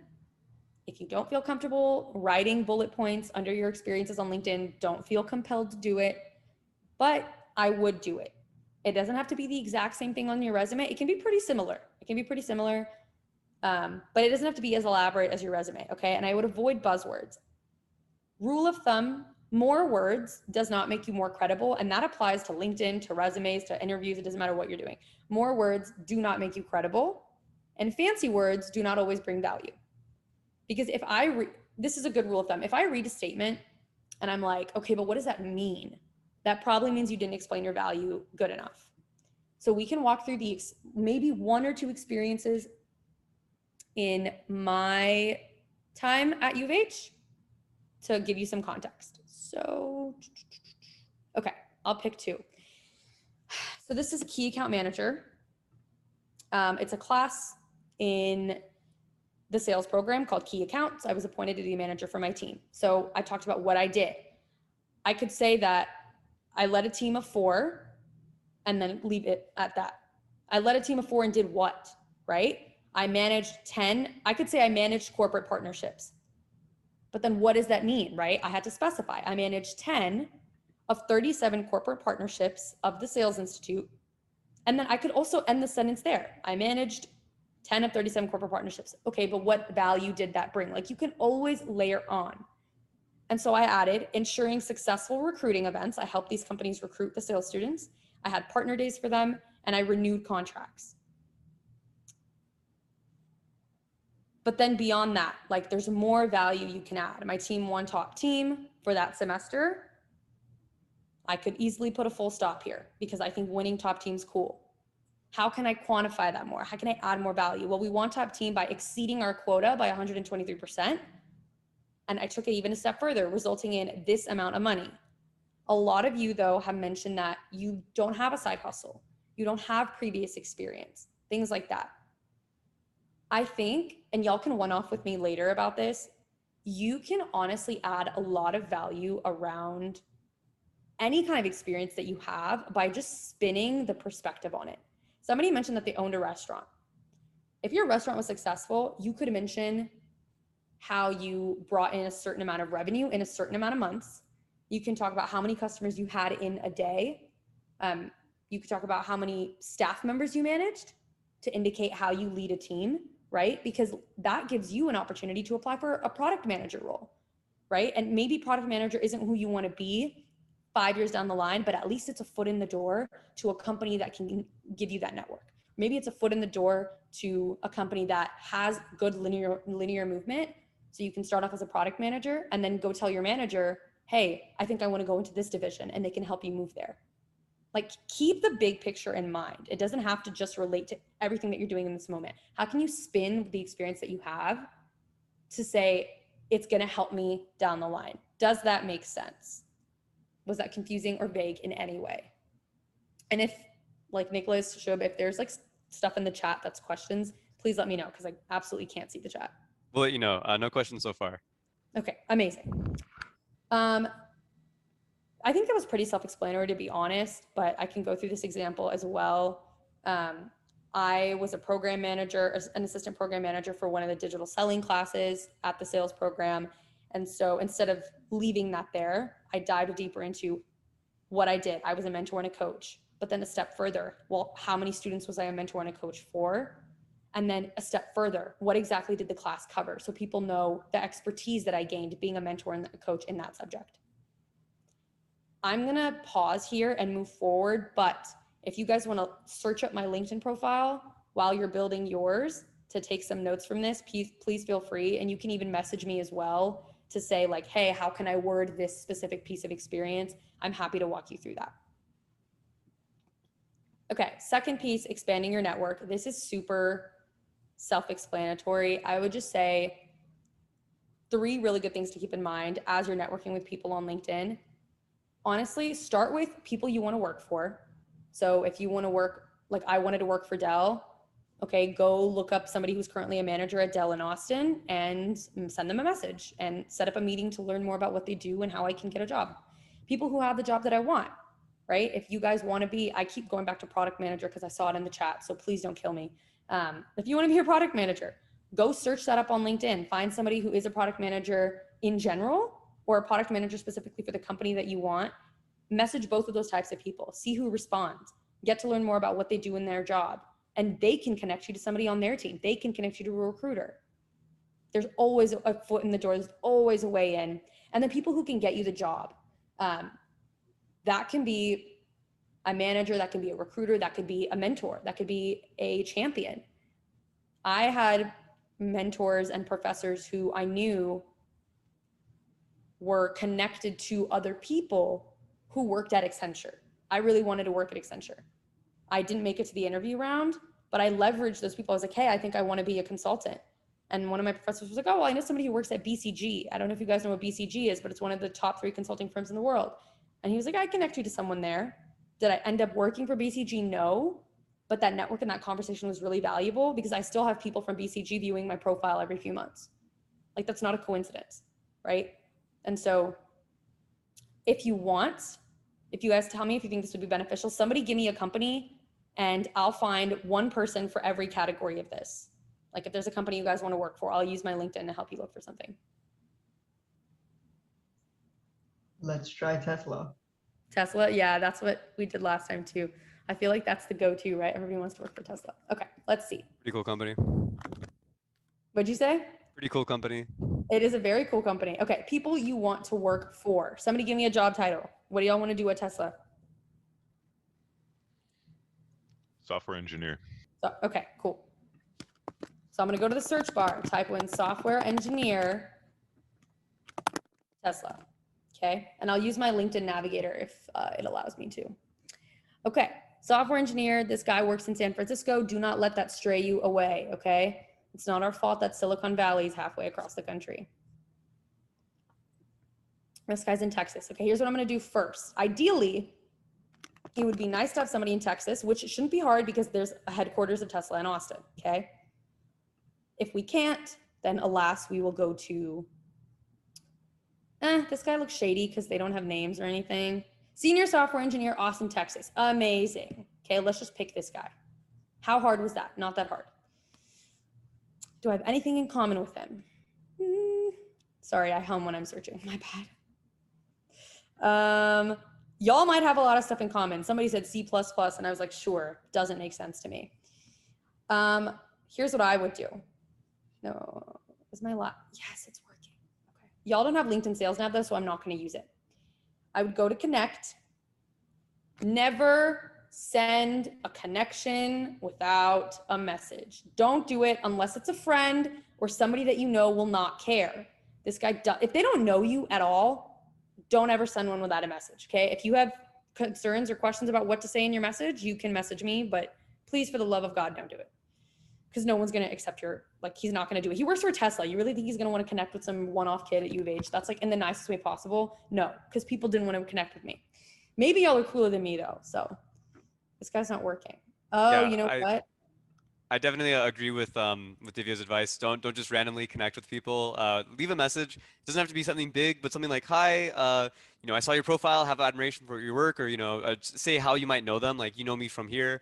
Some sort of brief message that just describe some familiarity or why you're interested in connecting.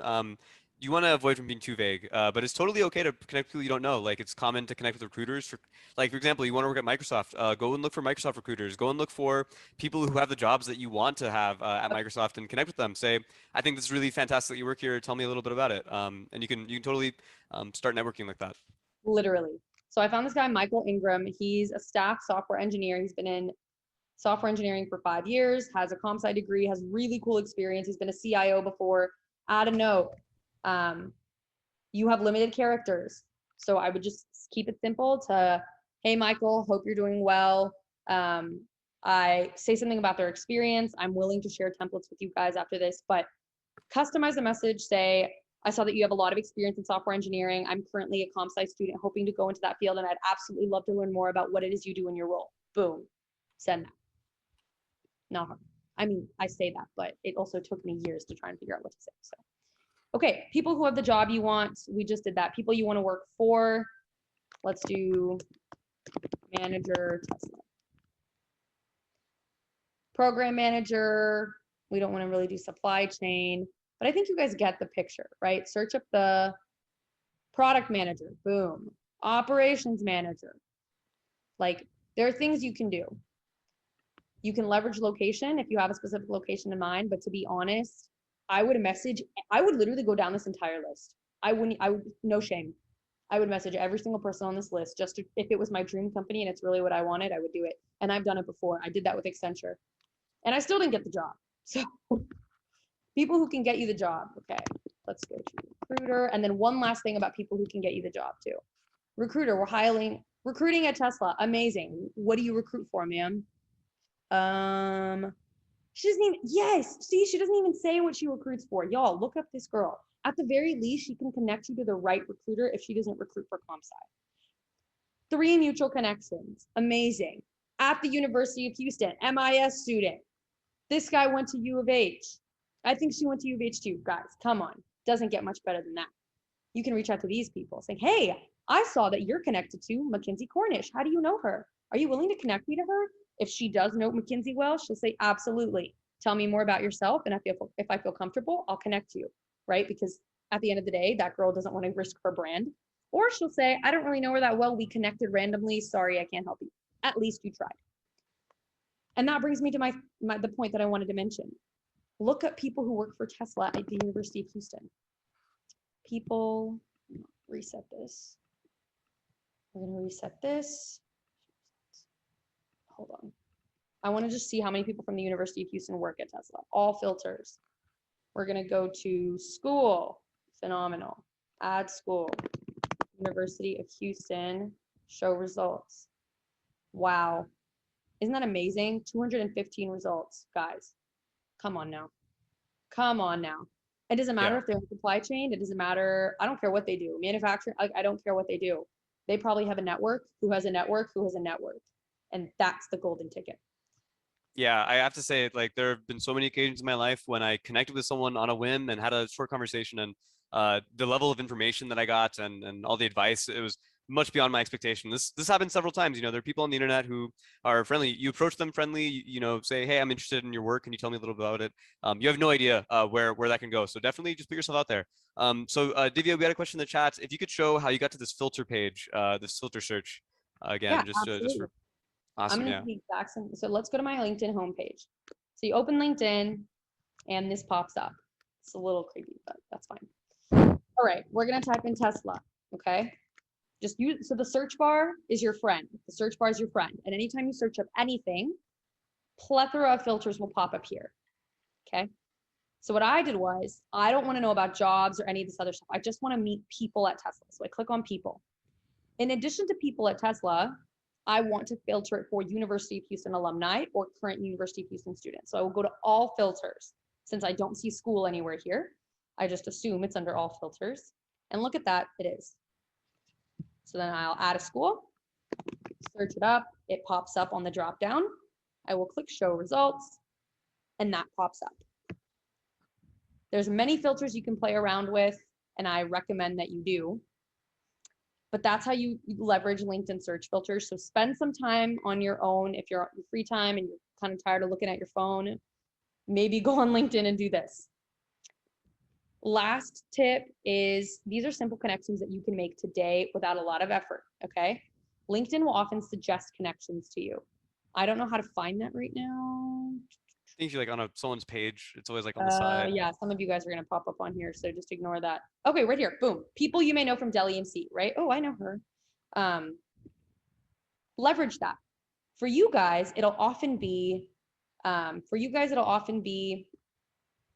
University of Houston people, because that's where you work.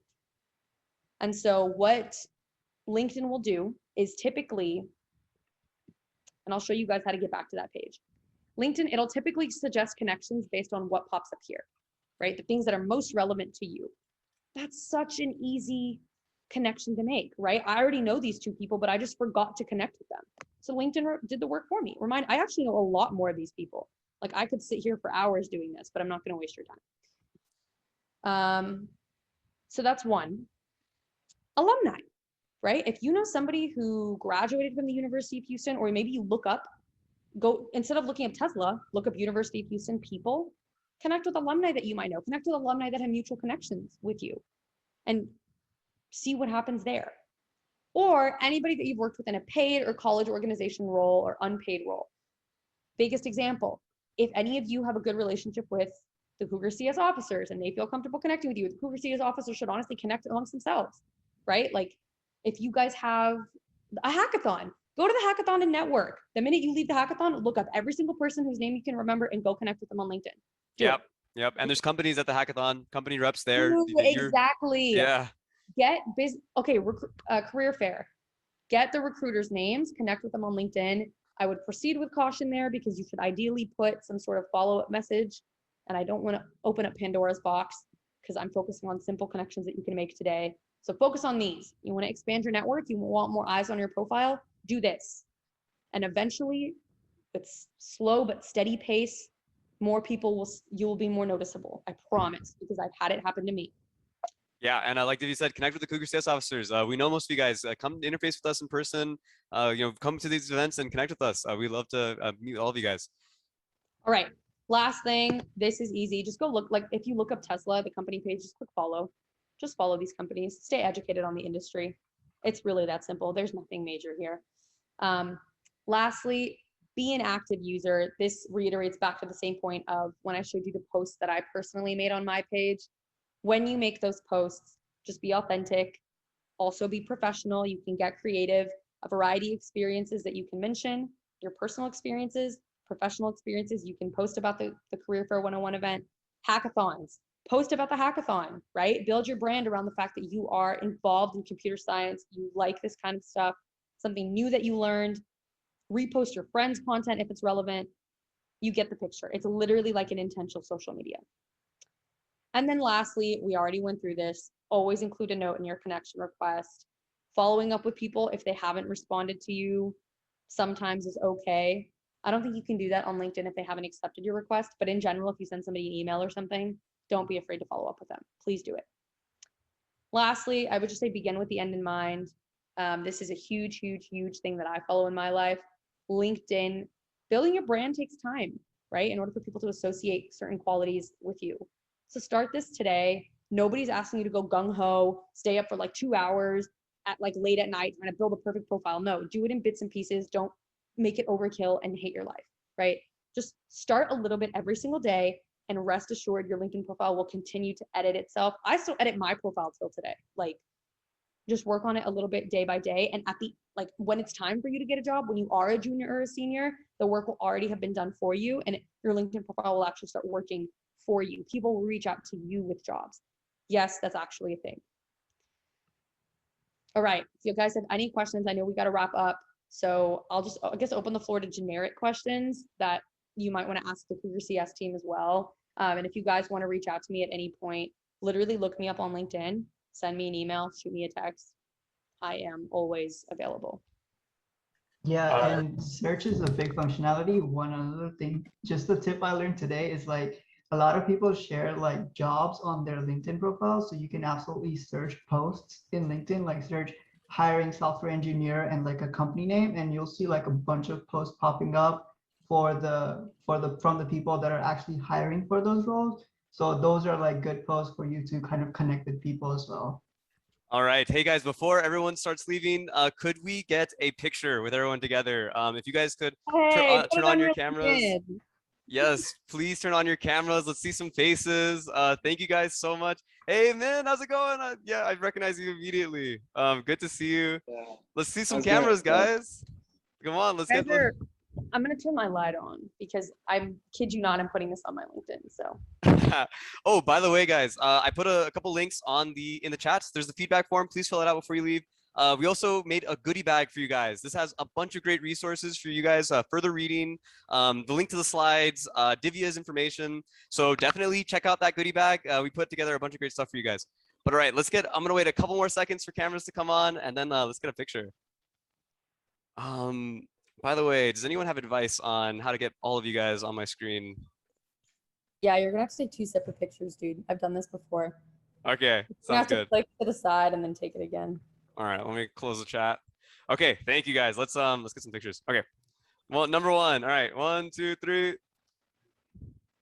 Okay, there we go. Let me not lose that really quick. Okay, perfect. All right, number 2 coming. All right, 1, 2, 3, guys.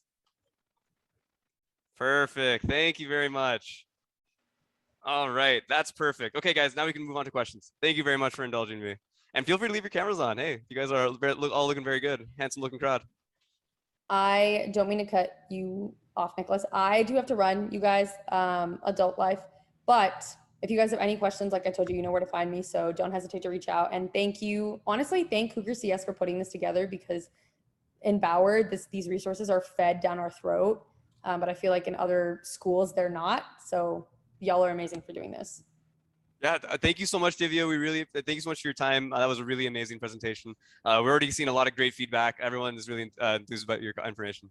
Okay, I am glad. Good luck at the career fair, guys. Y'all are gonna crush it. And I hope- I wanted to circle back to the Yeah. Sorry, 1 second. But yeah, thank you so much, Divvya. I think she hopped off. Yeah, she headed out. Cool. All right, cool. Yeah, we're here to answer questions, guys. So feel free to send your questions in the chat. Raise your hand, and we'll feel free to answer them. But yeah, other than that, please fill out the feedback form. This lets us know how we're doing. We really want to know how you guys enjoyed the event. If you have any ideas for what we can do in the future, we do read the feedback. We take it very seriously. So let us know what we can do better. We're really enthused. We want to deliver content that's relevant for you guys. Yeah, let us know if you have any questions. Oh, thank you very much.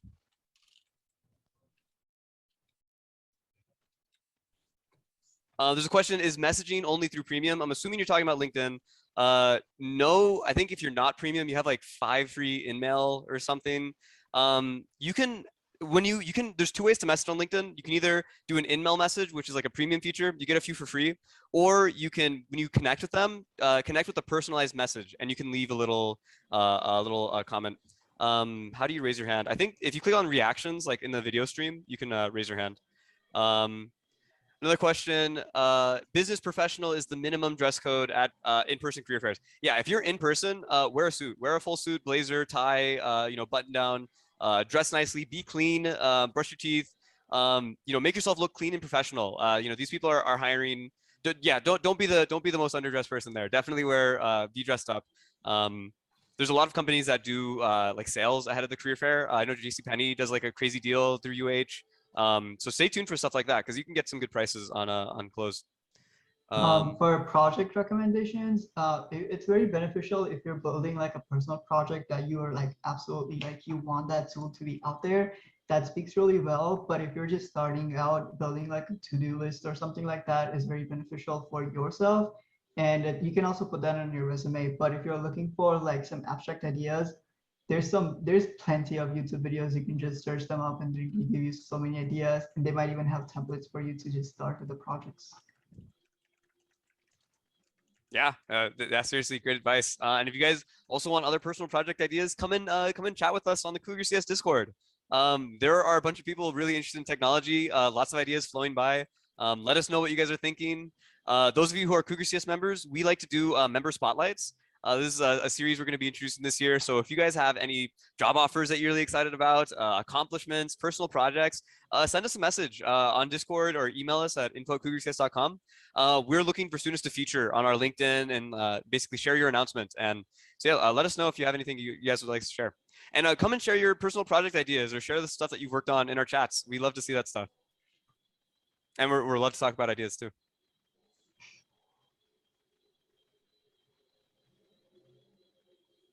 But yeah, any other questions, guys? Feel free to unmute yourselves or raise your hand, send a message in the chat.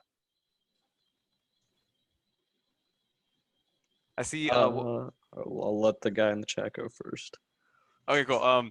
So we got a question. When can you say that have you learned a certain programming language? If you're saying like can you list it on your resume? If you are familiar with the language on like a totally trivial level, like you've written code with it and you know how to Google and find your answer in that language, put it on your resume. Like that's the minimum. You don't need to be like a pro on the thing. Go ahead, Arian.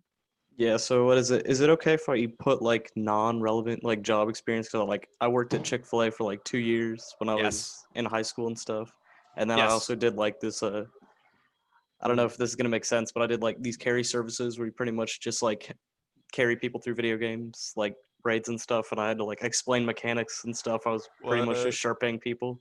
That's cool, man. That's really cool. And I don't know if that's relevant for me to put it on or not. I mean, I think like the that second experience you just listed with the carrying people in game and giving mentorship. I mean, those are some actual really good skills there. I mean, for one, it's entrepreneurial of you to seek out those opportunities by yourself and engage with the community and teamwork skills, mentorship.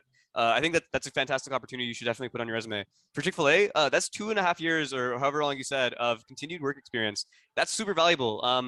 Even if you don't have experience that show, like if you don't have like IT experience and you're trying to fill your resume, like stuff like that, long consecutive work history at a companies, things like that shows that you're a good employee, that you're reliable, your employers enjoyed working with you, for you to be there so long. So definitely list stuff like that. All right, thank you. Yeah, for sure. We have a question. So should we avoid academic projects? I definitely recommend having project experience. If you don't have personal projects or you want to add a little bit of extra space to your resume, definitely feel free to add your academic projects. Or if you don't have any other projects, add your academic ones. My personal recommendation is I wouldn't phrase or present it as an academic project. I'd present it more as a personal project if you can, but you don't want to bend the truth too hard. And then, yeah, I mean, if you're on a big team, like this is actually, if you're on an academic project with a team of 9, definitely list it. Like you are on a group project. This is a group experience. Like whatever your tools are, write that stuff out. It's good to demonstrate your skills, like soft skills. One important thing I want to mention is that at the end of the day, it's just how you sell yourself. You could have the most basic things on your resume, but how you present those things and how you put your best foot forward can make like the greatest impact on how people view you and how people see you as a candidate.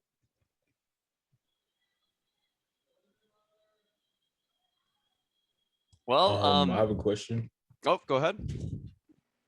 Sorry. So basically, I'm still like a freshman, and I don't really have that much experience in like coding and stuff. But I want to attend the career fair. So like, if I'm not planning on getting hired or like applying for a job like at this point in my life, like what would I say to like the companies and such? So yeah, come to the career fair, man. Even if you're not looking for a job, come and just ask about opportunities. Really, I mean, just get comfortable talking to recruiters because I mean, there's nothing to be nervous about in those exchanges. I highly recommend, like you said, even if you're not looking for a job right now, I mean, I would skip class to come to the career fair unless you have a quiz or something that you can't miss it for. But I mean, even then, your professor should be understanding. The career fair is very valuable that you go to. Yeah, come out and gain that experience talking to recruiters. It's very valuable. And like lay the land.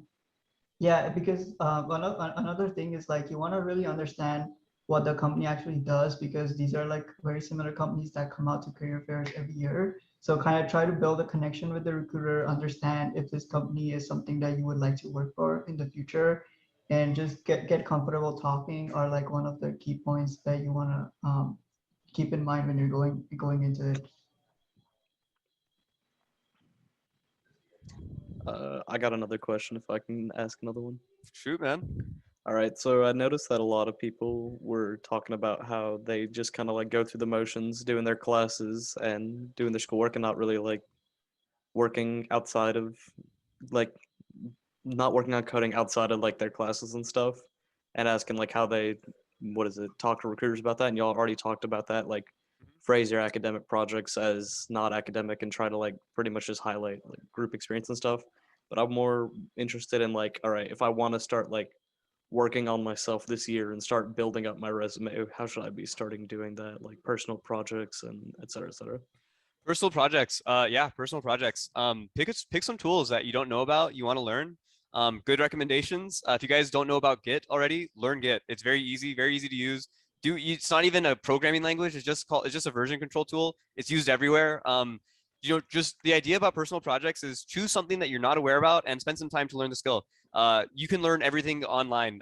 Going to a four-year university is not a requirement to, end up at Google or Microsoft.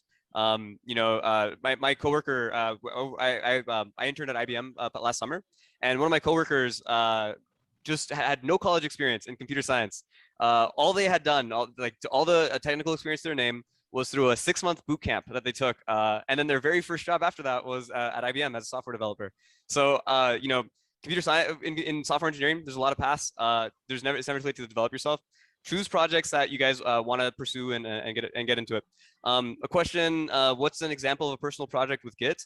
So Git is a version control tool. It's purely how you manage your code.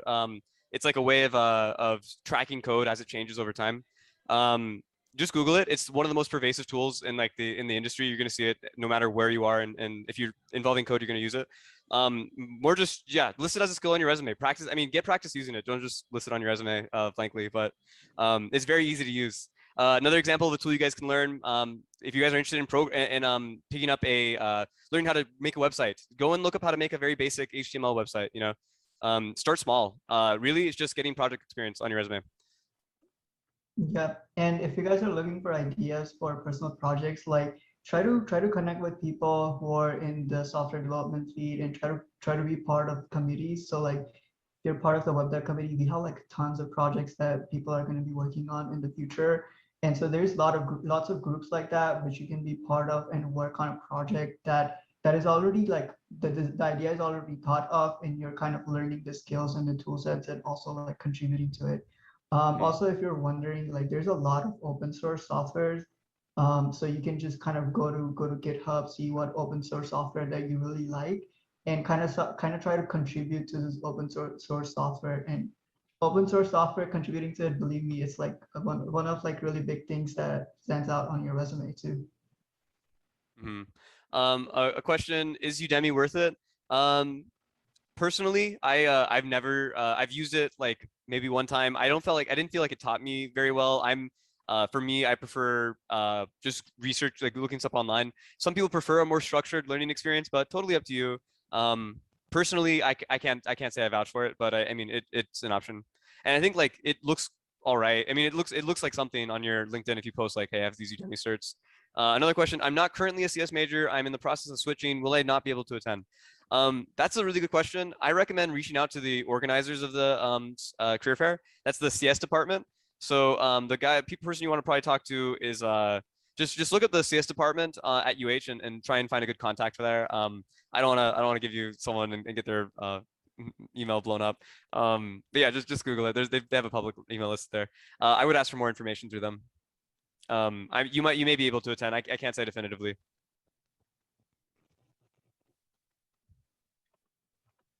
Well, all right, guys, if that's it for questions, I think thank you guys so much for coming out. It's been a really fantastic event. By the way, guys, let me just send that link to the goodie bag. We put together these resources for you, pretty much a summary of what we covered today, as well as like resume templates, not something that's directly editable, but resume templates, information about the career fair, information about us, and Divya's slides, as well as the slides from today. Pretty much everything's inside that goodie bag, so take that home and check it out. We put together some useful things for you guys. And yes, we will also be posting that recording on YouTube. Try to get it out within the next 2 days. Can't promise it'll be super fast, but yeah, it'll be on our YouTube channel. We'll send the links to it in our Discords. So check out the member hub on our Discords. That's where we'll be putting the links. Absolutely. And don't forget to come through to the All Stops Career Bootcamp, because that's the second part of this one. Get your resumes reviewed, get your LinkedIn reviews, get ready for the career fair. Absolutely. Yeah, absolutely.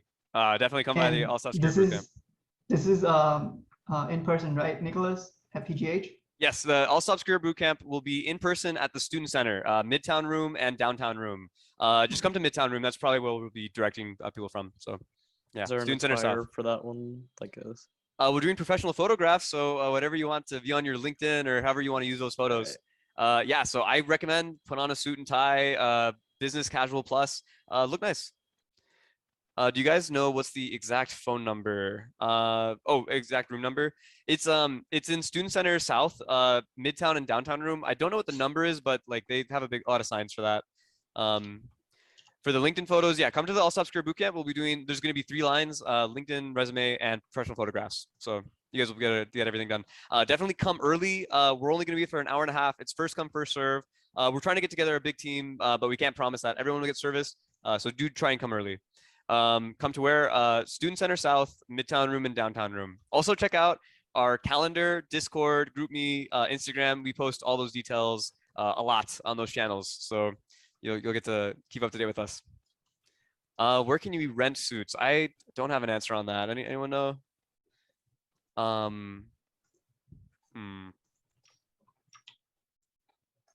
Yeah, I'm not sure where you can rent suits. I would say you can find like good deals at JCPenney. Oh, is someone had an answer for that?